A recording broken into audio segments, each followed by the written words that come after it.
Welcome back students. नमस्ते प्यारे बच्चों और साथी अध्यापकों। आज के इस वीडियो में मैं डिस्कस करने जा रहा हूँ मैग्नेटिक इफेक्ट्स ऑफ करंट या मैग्नेटिज्म जिस चैप्टर को हम बोलते हैं, इसका पूरा प्रीव्यू। अगर हम एनसीईआरटी पॉइंट ऑफ व्यू से बात करें तो दो चैप्टर है बच्चों, chapter number 4 and chapter number 5। Chapter number 4 का नाम है moving charges and magnetic effects of current और चैप्टर 5 है मैग्नेटिज्म एंड मैग्नेटिक मटेरियल्स। तो इसी नाम से राजस्थान बोर्ड में भी है, दूसरे बोर्ड्स में भी है। तो इन चैप्टर्स का जो बोर्ड में वेटेज है वो 6 to 9 मार्क्स तक वेरी कर रहा है डिफरेंट बोर्ड्स में। जैसे राजस्थान बोर्ड में 56 मार्क्स का पेपर होता है तो 6 नंबर के क्वेश्चन इस पोर्शन से आते हैं।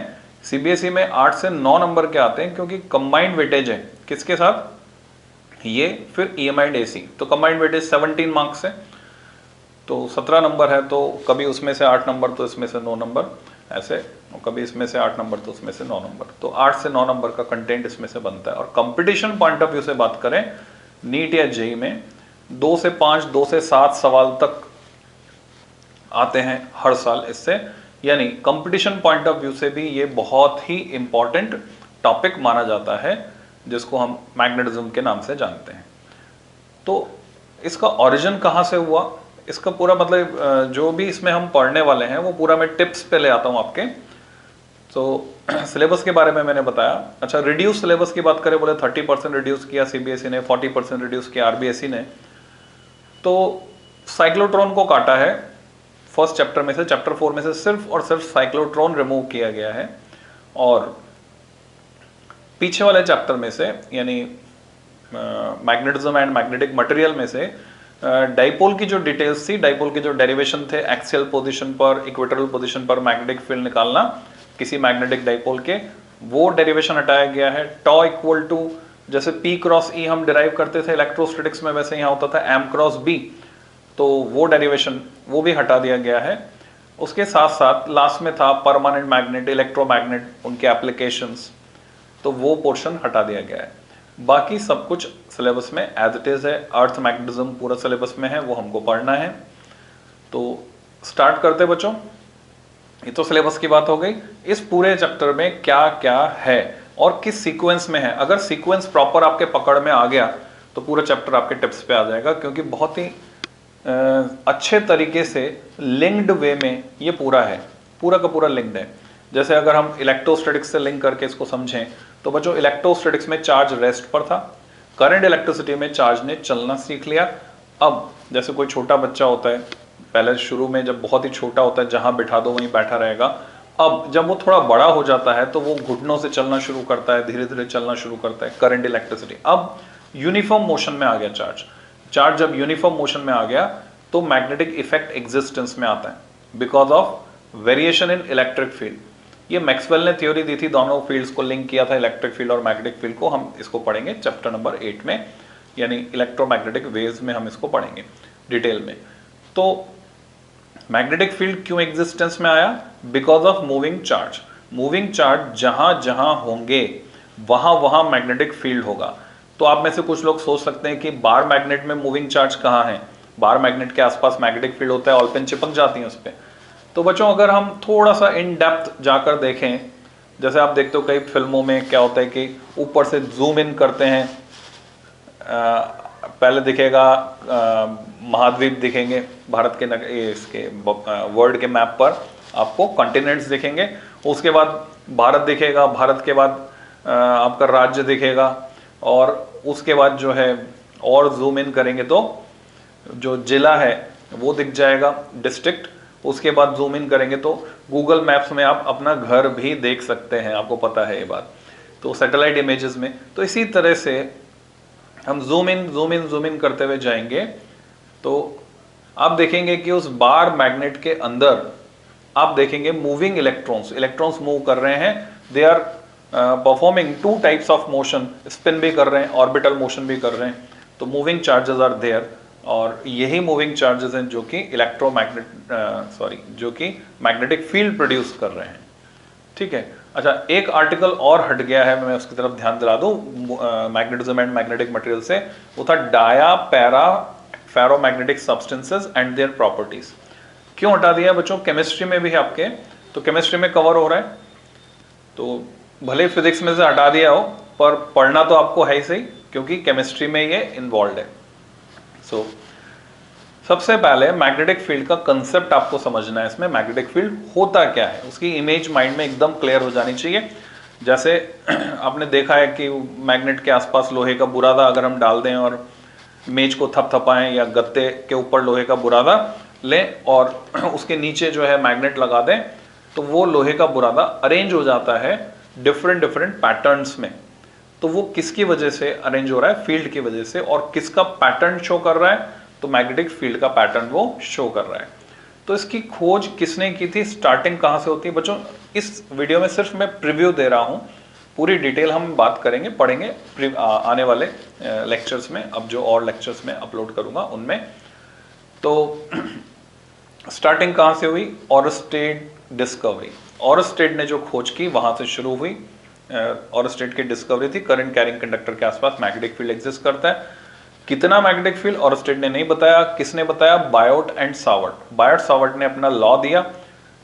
तो बायोट सावर्ट्स का लॉ, उस पर कई तरह के सवाल बनते हैं और उसकी एप्लीकेशंस हम पढ़ेंगे। एप्लीकेशंस में magnetic field due to a straight wire, straight infinite wire, and magnetic field due to a loop, current carrying loop, current carrying coil.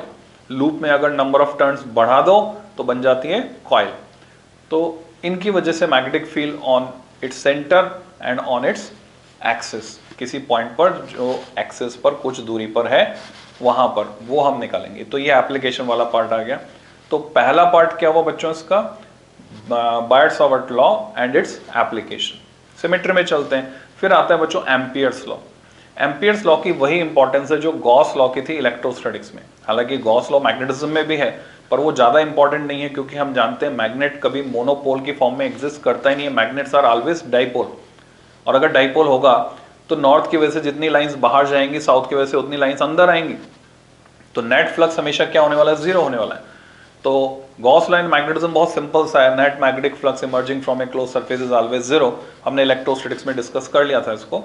तो मैग्नेटिज्म में गॉस लॉ की उतनी इंपॉर्टेंस नहीं है जो रोल इलेक्ट्रोस्टैटिक्स में गॉस लॉ प्ले करता है। गॉस लॉ की जो इंपॉर्टेंस इलेक्ट्रोस्टैटिक्स में है, सेम इंपॉर्टेंस यहां पर एम्पियर्स लॉ की है। और पूरा सिमेट्री में चलेगा बच्चों। गॉस लॉ वहां पर अगर तुम 3D मान लो तो एम्पियर्स लॉ 2D में है वो होगा, और गॉस लॉ को 2D मानोगे तो ये 1D में हो जाएगा, एक डायमेंशन कम हो जाएगी। तो एम्पियर्स सर्क्यूटल लॉ भी इसको कहते हैं, या एम्पियर्स सर्किट लॉ कह सकते हैं। तो ये पढ़ेंगे और इसकी एप्लीकेशंस आ जाएंगी। इसकी एप्लीकेशन में आ जाएगा स्ट्रेट इनफाइनाइट वायर की वजह से मैग्नेटिक फील्ड निकालना, पहली एप्लीकेशन। दूसरी एप्लीकेशन में हम सोलेनॉइड को डिटेल में पढ़ेंगे। सोलेनॉइड की प्रैक्टिकल इंपॉर्टेंस है। आप देखते हैं एक्वागार्ड वगैरह में आप बटन दबाते हैं, पानी चालू होता है, बटन दबाते हैं, पानी बंद हो जाता है।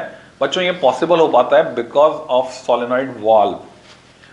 हम जानते हैं कि ये जो ट्यूबलाइट की जो चौक होती है, ट्यूबलाइट पुरानी तरह की ट्यूबलाइट जो झपक कर जलती थी ना, बटन दबाने, अभी जो एलईडी आ रही है वो तो तुरंत जलती है, स्विच दबाओ तुरंत रोशनी। जो झपक कर जलती थी जिसमें स्टार्टर होता था, उसमें एक चौकोर सी डिब्बी होती थी बीच में, उसको बोलते थे चौक कॉइल। इसको अगर आप खोलेंगे, पुरानी कोई चौक पड़ी आपके पास जो खराब है तो आप उसको खोल सकते हैं। खोलेंगे तो उसमें आप देखेंगे तार लिपटा हुआ है रेक्टेंगुलर कोर पर। कोर यानी जिसके ऊपर तार लपेटते हैं उसको बोलते हैं कोर। तो सोलेनॉइड है बच्चों वो। तो सोलेनॉइड बहुत ही काम का डिवाइस है।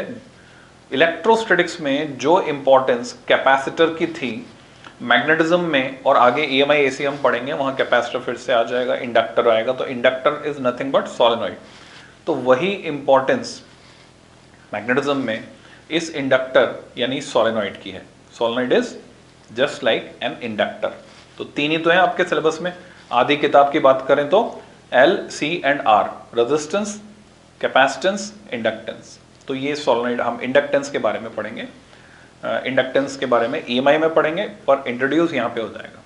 तो सोलेनॉइड की वजह से मैग्नेटिक फील्ड निकालना, उसके सेंटर पर, जैसे कैपेसिटर की वजह से निकाला था हमने इलेक्ट्रिक फील्ड, तो सोलेनॉइड की वजह से मैग्नेटिक फील्ड उसके सेंटर पर और उसके किनारों पर। जैसे कैपेसिटर में किनारों पर फ्रिंजिंग ऑफ द फील्ड होता था, वैसे सोलेनॉइड में किनारों पर fringing of the magnetic field होगा। वहां fringing of the electric field होता था, फील्ड नॉन यूनिफॉर्म हो जाता था। तो वो सारी डिटेल हम लिंक करके पढ़ेंगे बच्चों। जिनको इलेक्ट्रोस्टैटिक्स अच्छे से समझ में आ गया है, मैग्नेटिज्म बहुत ज़्यादा अच्छे से समझ में आ जाएगा क्योंकि पूरी सिमेट्री में चलेगा। तो हमने देखा Biot Savart law and application, then Ampere's law and its application. Solenoid के बाद उसी सोलेनॉइड को अगर आपने घुमा दिया सर्कुलर फॉर्म में, now it is called toroid. तो टॉरॉइड की वजह से मैग्नेटिक फील्ड निकालेंगे, अंदर किसी पॉइंट पर, सरकमफ्रेंस पर किसी पॉइंट पर, और आउटसाइड किसी पॉइंट पर। तो जैसे जो एप्लीकेशन हटा दी गई है इस साल सीबीएसई सिलेबस में इलेक्ट्रोस्टैटिक्स में, कौन सी वाली एप्लीकेशन बच्चों? शेल की वजह से magnetic field, hollow conducting sphere. तो उसके करस्पॉन्डिंग यहाँ जो मैग्नेटिज्म में है वो क्या है? टॉरॉइड है। तो वहां पर आप शेल के बाहर मैग्नेटिक फील्ड निकालते थे, शेल के अंदर निकालते थे, शेल की सरफेस पर डिफाइंड नहीं था। तो दो ही केस थे वहां, यहां तीन केस बनेंगे। इनसाइड द टॉरॉइड जो कि मैग्नेटिक फील्ड जीरो होगा, आउटसाइड द टॉरॉइड वो भी जीरो होगा, बस टॉरॉइड की जो सरकमफ्रेंस है वहां मैग्नेटिक फील्ड होगा, और वो उतना ही होगा जितना सोलेनॉइड की वजह से होता था। तो बच्चों ये हम पढ़ने वाले हैं इसमें। बायट-सावर्ट लॉ एंड एप्लीकेशन में एक हिडन टॉपिक है बच्चों, आरबीएसई में स्पेसिफिकली हाईलाइटेड होता है, सीबीएसई में छुपा हुआ होता है, क्वेश्चन आंसर फॉर्मेट में पीछे दिया होता है, और वो है हेल्महोल्ट्ज अरेंजमेंट ऑफ कॉइल्स। यानी एक कॉइल की बजाय अगर दो कॉइल्स को अरेंज किया जाए जिनके सेंटर के बीच की डिस्टेंस रखी जाएगी उनके रेडियस के बराबर, तो उनके बीच के हिस्से में हम यूनिफॉर्म मैग्नेटिक फील्ड प्रोड्यूस कर सकते हैं। और यहीं से हमको आइडिया आता है बच्चों सोलेनॉइड बनाने का। तो ये चीजें लिंक हो जाएंगी सारी की सारी। तो हमने एम्पियर्स लॉ पढ़ा, उसकी एप्लीकेशन में सोलेनॉइड, टॉरॉइड, इनफाइनाइट वायर की वजह से मैग्नेटिक फील्ड निकालना। फिर हम पढ़ेंगे मैग्नेटिक लॉरेंज फोर्स। ऐसे ही इलेक्ट्रिक लॉरेंज फोर्स था, किसी चार्ज क्यू को इलेक्ट्रिक फील्ड ई में अगर रखा जाए तो उस पर फोर्स लगता है F=QE। इसी तरह से किसी चार्ज पार्टिकल को अगर मैग्नेटिक फील्ड में मूव करवाया जाए, रखा जाए तो नहीं, मूव करवाया जाए, वो भी परपेंडिकुलर मूव कराएं तो फोर्स लगेगा मैक्सिमम, अदरवाइज हमें कंपोनेंट लेना पड़ेगा। तो इस पे मैग्नेटिक लॉरेंज फोर्स काम करता है बच्चों। और वो जो मैग्नेटिक लॉरेंज फोर्स है F=Q×V×B, इस पे बहुत सारे तरह के क्वेश्चन बनते हैं, वो सारे हम डील करने वाले हैं। बहुत ही इंटरेस्टिंग टॉपिक है। और यहीं से फ्लेमिंग्स लेफ्ट हैंड रूल आ जाता है जिसकी मदद से हम डायरेक्शन निकालते हैं उस फोर्स की। तो किसी चार्ज पार्टिकल पर जब फोर्स लगेगा तो नेचुरल सी बात है, एक करंट कैरिंग कंडक्टर में तो पूरे में चार्ज पार्टिकल मूव कर रहे हैं, इलेक्ट्रॉन्स मूव कर रहे हैं, हर इलेक्ट्रॉन पर फोर्स लगेगा तो पूरे के पूरे कंडक्टर पर फोर्स लगेगा। तो किसी करंट कैरिंग कंडक्टर को अगर मैग्नेटिक फील्ड में रखते हैं तो वो फोर्स एक्सपीरियंस करता है, मैग्नेटिक लॉरेंज फोर्स। हम उसकी बात करेंगे। सीक्वेंस में चल रहा है, देखो बच्चों, एक चार्ज पर नंबर ऑफ चार्जेस जो कि कंडक्टर में मूव कर रहे हैं उस पर, फिर इससे अगली स्टेप में जाएंगे तो एक कंडक्टर की बजाय ये हो गया पूरा लूप। रेक्टेंगुलर लूप हो सकता है, सर्कुलर लूप हो सकता है। लूप है अगर रेक्टेंगुलर तो समझना आसान है, उसमें हर चारों साइड पर, क्योंकि करंट फ्लो हो रही है और वो मैग्नेटिक फील्ड में रखा है, तो इक्वल एंड अपोजिट फोर्सेस लगेंगे। और इक्वल एंड अपोजिट फोर्सेस अगर लाइन ऑफ एक्शन सेम ना हो तो वो टॉर्क क्रिएट कर देते हैं, और दो टॉर्क यानी दो फोर्स इक्वल एंड अपोजिट काम करें तो मिलकर कपल बना देते हैं। तो उसका एक्सप्रेशन हम निकालेंगे। कपल एक्ट करेगा किसी करंट कैरिंग कॉइल को अगर उसे मैग्नेटिक फील्ड में रखा जाए, और उसकी वजह से वो घूम जाएगी। अब कॉइल घूम जाएगी तो हमने इसकी एप्लीकेशन बना डाली, ठीक है। तो एप्लीकेशंस किस किस की हैं दोबारा समझते हैं लिंक करके। बच्चों, कोई चार्ज क्रॉस्ड इलेक्ट्रिक और मैग्नेटिक फील्ड, क्रॉस का मतलब होता है एक दूसरे के परपेंडिकुलर, क्रॉस्ड इलेक्ट्रिक और मैग्नेटिक फील्ड में मूव कर रहा है तो उस पर कंबाइंड लॉरेंज फोर्स काम करता है F=QE and F=Q×V×B, Fe=QE, Fm=Q×V×B। अब इन दोनों का इन्फ्लुएंस की दो एप्लीकेशन बनती हैं। पहला है वेलोसिटी सेलेक्टर। इसकी मदद से हम पर्टिकुलर वेलोसिटी वाले चार्ज पार्टिकल को सेलेक्ट करके, छांट कर, सॉर्टिंग करके अलग कर सकते हैं बाकी पार्टिकल से।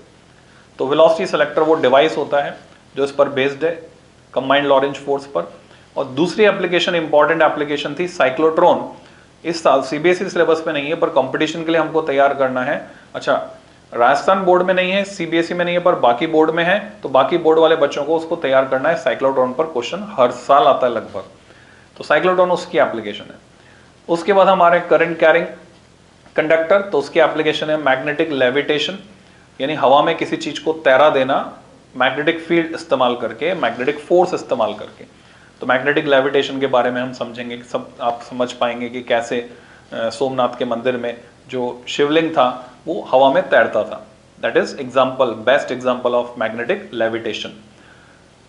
Then next, current carrying loop की बात मैं कर रहा था। करंट कैरिंग लूप पर टॉर्क एंड कपल काम करेगा, वो घूमेगा। तो यहां से हमने एप्लीकेशन निकाली मूविंग कॉइल गैल्वेनोमीटर, कि करंट कैरिंग लूप को किसी मैग्नेटिक फील्ड में रखा जाए तो वो घूम जाता है, तो कितना घूमेगा उसको नाप कर हम ये नाप पाएंगे कि उसमें कितनी करंट फ्लो हो रही है। तो मूविंग कॉइल गैल्वेनोमीटर से हम करंट नाप सकते हैं, करंट की डायरेक्शन निकाल सकते हैं, क्लॉकवाइज है या एंटी क्लॉकवाइज, सर्किट में करंट इधर जा रही है इधर जा रही है। और फिर हमने मूविंग कॉइल गैल्वेनोमीटर के लिए टर्म्स डिफाइन की, उसकी करंट सेंसिटिविटी कैलकुलेट की, वोल्टेज सेंसिटिविटी कैलकुलेट की, फिगर ऑफ मेरिट कैलकुलेट की, और उसके बेसिस पर इस इंस्ट्रूमेंट से अपग्रेड करके हमने बनाया वोल्ट मीटर, अमीटर। अब यहाँ पे भी फाइन डिटेल्स थोड़ी सी मैं बता दूं आपको। ये मूविंग कॉइल गैल्वेनोमीटर कई तरह का होता है। इवन ये जो इंस्ट्रूमेंट है ये मेनली दो तरह के होते हैं, moving coil type and moving magnet type. तो मूविंग मैग्नेट टाइप का एग्जांपल है टेंजेंट गैल्वेनोमीटर, जो अब आपके सिलेबस में नहीं है, सन 2008 में हटा दिया गया था। तो टेंजेंट गैल्वेनोमीटर आपको तैयार नहीं करना है। मूविंग कॉइल गैल्वेनोमीटर फिर से दो तरह का होता है, सस्पेंडेड टाइप जिसको लटका दिया है, सस्पेंडेड टाइप जिसके लिए डार्क रूम चाहिए होता है। अगर आपको रीडिंग पढ़नी है तो लैंप एंड स्केल अरेंजमेंट हम यूज करते हैं, उसकी मैं बात करूंगा। ये राजस्थान बोर्ड में सिलेबस में है, सीबीएसई में नहीं है। सीबीएसई में सिर्फ है पिवोटेड टाइप या वेस्टर्न गैल्वेनोमीटर, या उसको हम डेस्क टाइप गैल्वेनोमीटर भी बोलते हैं, जिसमें दोनों साइड स्पाइरल स्प्रिंग होती है, ऊपर और नीचे, लटकाया नहीं जाता तार से कॉइल को मैग्नेटिक फील्ड की प्रेजेंस में। परमानेंट मैग्नेट होते हैं, concave pole pieces of magnet. तो ये जो गैल्वेनोमीटर है, इसमें अगर हम सीरीज में हाई रेजिस्टेंस जोड़ दें तो वोल्ट मीटर बन जाता है, और इसके साथ अगर पैरेलल में स्मॉल रेजिस्टेंस जोड़ दें जिसको हम कहते हैं शंट, शंट की डेफिनेशन आएगी बच्चों, एग्जाम में क्वेश्चन भी बनता है, तो ये बन जाता है अमीटर। अब उस शंट की वैल्यू और उस हाई रेजिस्टेंस की वैल्यू डिपेंड करती है कि हम किस रेंज का अमीटर या किस रेंज का वोल्ट मीटर बनाना चाहते हैं। तो ये एप्लीकेशन पार्ट हो गया इसका, torque on a current carrying loop placed in uniform magnetic field, ये आर्टिकल हो गया, ये इसकी एप्लीकेशन हुई मूविंग कॉइल गैल्वेनोमीटर। फिर मूविंग कॉइल गैल्वेनोमीटर के बाद सब एप्लीकेशंस हो गई, G2A galvanometer to ammeter, G2V galvanometer to voltmeter conversion.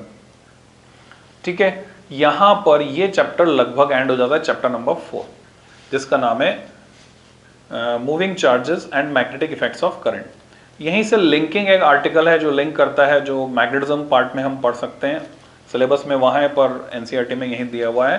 किसी इलेक्ट्रॉन के साथ मैग्नेटिक डाइपोल मोमेंट हम एसोसिएट करेंगे। तो इलेक्ट्रॉन जब चक्कर लगा रहा है, स्पिन कर रहा है अपने एक्सिस पर और रिवोल्यूशन भी कर रहा है अराउंड द न्यूक्लियस, तो इसके साथ हम मैग्नेटिक डाइपोल मोमेंट एसोसिएट कर सकते हैं, क्योंकि एक डाइपोल की तरह बिहेव कर रहा है। तो इसका मैग्नेटिक डाइपोल मोमेंट हम निकालते हैं, और अगर उस मैग्नेटिक डाइपोल मोमेंट को हम डिफाइन करते हैं हाइड्रोजन एटम में घूमने वाले इलेक्ट्रॉन के लिए, तो ये क्वांटिटी कहलाती है बोर मैग्नेटॉन। यहीं पर एक नई टर्म हम पढ़ते हैं, जायरो मैग्नेटिक रेशियो, ये सब हमें पढ़ना है। ये प्रीव्यू दे रहा हूं मैं बच्चों, डिटेल में हम बात करेंगे, चैप्टर पढ़ेंगे अभी आने वाले लेक्चर्स में। इसके बाद जो मैग्नेट की प्रॉपर्टीज हैं वो आ जाएंगी, मैग्नेटिक फील्ड लाइंस की प्रॉपर्टीज आ जाएंगी, वो हम स्टडी करेंगे, जो सिमेट्रिकल होंगी इलेक्ट्रिक फील्ड लाइंस की प्रॉपर्टीज से। कुछ प्रॉपर्टीज डिफरेंट होती हैं क्योंकि मैग्नेटिक मोनोपोल एग्जिस्ट नहीं करते, मैग्नेट हमेशा डाइपोल की फॉर्म में होता है, तो मैग्नेटिक फील्ड लाइन लूप बनाती है पूरा। इलेक्ट्रोस्टैटिक फील्ड लाइन लूप नहीं बना सकती, इलेक्ट्रिक फील्ड लाइंस बना सकती। गौर करना शब्दों पर, एक एक शब्द जो मैं बोल रहा हूं वो सही है। Electric field lines close loop बना सकती है, electrostatic field line close loop नहीं बना सकती, इसलिए इलेक्ट्रोस्टैटिक फील्ड कंजर्वेटिव होता है नेचर में, इलेक्ट्रिक फील्ड कंजर्वेटिव नहीं होता है। Magnetic field lines close loop बना सकती है, so magnetic field is not conservative, non conservative field है बच्चों। Gravitational field is conservative, magnetic field is non conservative, electric field is also known conservative, but electrostatic field is conservative. तो lines की properties हम पढ़ेंगे, कुछ lines की properties differ होंगी electric field lines की प्रॉपर्टी से, बाकी सेम होंगी, सिमिलर होंगी। जैसे 2 इलेक्ट्रिक फील्ड लाइंस नहीं काट सकती थी, 2 मैग्नेटिक फील्ड लाइंस भी एक दूसरे को नहीं काट सकती, वगैरह वगैरह। उसके बाद बच्चों हम आएंगे अर्थ मैग्नेटिज्म पे। उससे पहले हमें फिर कुछ टर्मिनोलॉजी क्लियर करनी होगी। ज्योग्राफिक मेरिडियन क्या होता है, मैग्नेटिक मेरिडियन क्या होता है, angle of dip, angle of declination, horizontal component of earth magnetic field, इन सबको पढ़ेंगे एलिमेंट्स ऑफ अर्थ मैग्नेटिज्म में।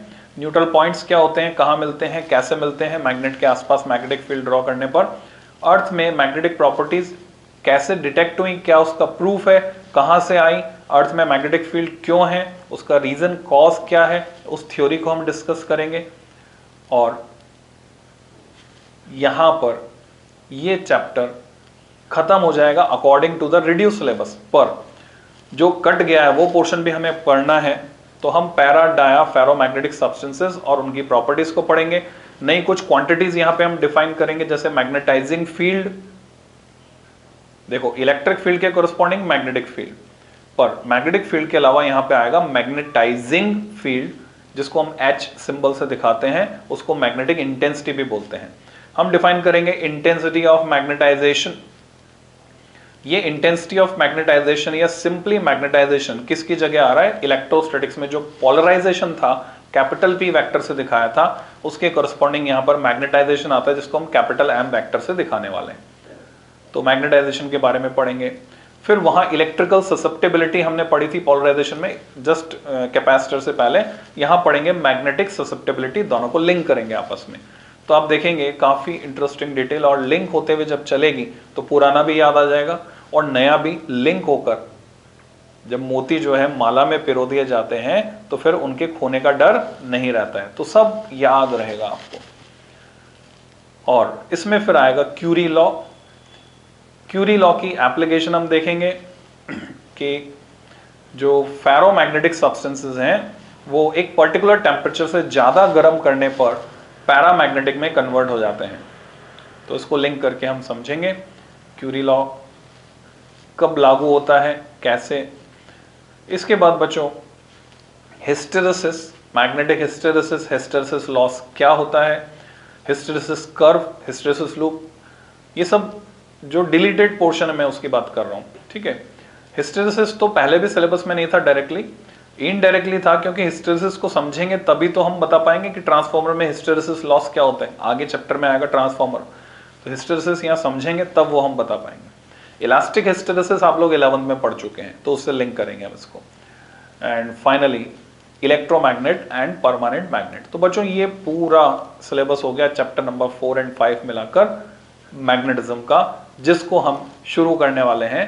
तो जब भी आप ये चैप्टर पढ़ना शुरू करें, इस वीडियो को जरूर देख लें, सारी चीजें आपके टिप्स पर आ जाएंगी, प्लस सारी चीजें एक सीक्वेंस में लिंक हो जाएंगी, जिससे याद रखना आसान होगा। सारे फॉर्मूले आपके दिमाग में घूमने लगेंगे कब, जब आप पूरा चैप्टर पढ़ चुकेंगे और हम डिस्कस करेंगे चैप्टर की समरी। ठीक है, एंड में चैप्टर की समरी, स्टार्टिंग में चैप्टर का preview. So till next video, happy learning. मिलते हैं जल्दी बच्चों।